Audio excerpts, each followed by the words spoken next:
నమస్తే అండి. ప్రపంచంలో ఏ మూలైనా అమెరికా ఇంట్రెస్ట్‌లకి భంగం కలిగితే, అదిగో హ్యూమన్ రైట్స్ వయోలేషన్ అయిపోతుంది.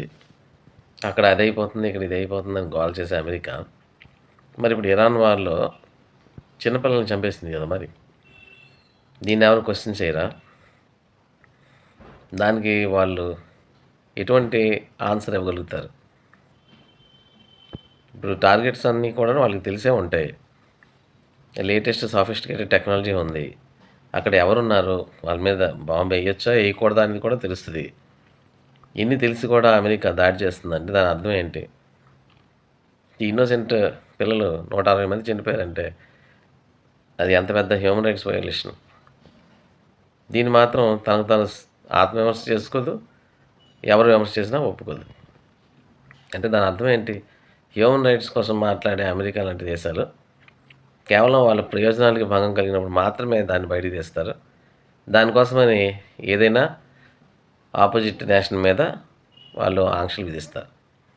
అంటే క్లియర్‌గా అర్థమవుతుందంటే ఇప్పుడు పూర్వం కాలంలో ఎలాగైతే రాజులు యుద్ధాలు చేసుకునేవాళ్ళో, ఎవరైతే బలమైన రాజు ఉంటాడో వాడు పక్కనే ఉన్న వీక్‌గా ఉండే రాజుని కొట్టేసి వాడి రాజ్యం ఎలాగైతే తీసుకునేవాడో, ఇప్పుడు కూడా అమెరికా అనుసరిస్తున్న విధానం ఏంటంటే వాడి ప్రయోజనాలకు భంగం కలిగేటప్పుడు ఆ దేశాన్ని ఏదో విధంగా నాశనం చేసేయాలి. చేసేసి తమ దారికి తెచ్చేసుకోవాలి. అలాగే ఇంకో దేశం ఎదుగుతుంది అంటే చూసి తట్టుకునే పరిస్థితిలో అగ్రరాజ్యం ఉండదు. ఇది ఒక విధంగా చెప్పాలంటే దురహంకారం, జాత్యహంకారం అనే చెప్పాలి.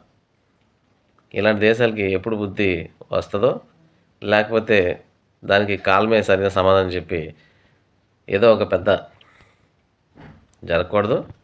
కానీ అలాంటి పరిస్థితి ఆ దేశాలకి వచ్చేటప్పుడు అప్పుడు వాళ్ళకి అర్థమవుద్దో మరి మనకైతే ఇప్పుడు తెలియదు. ఎక్కడైనా సరే ప్రాణం తాలూకు ఖరీదు ఒకటే. అది అమెరికా వాడిదైనా, ఇరాన్ వాడిదైనా, ఇంకో దేశం వాడిదైనా సరే. Thank you.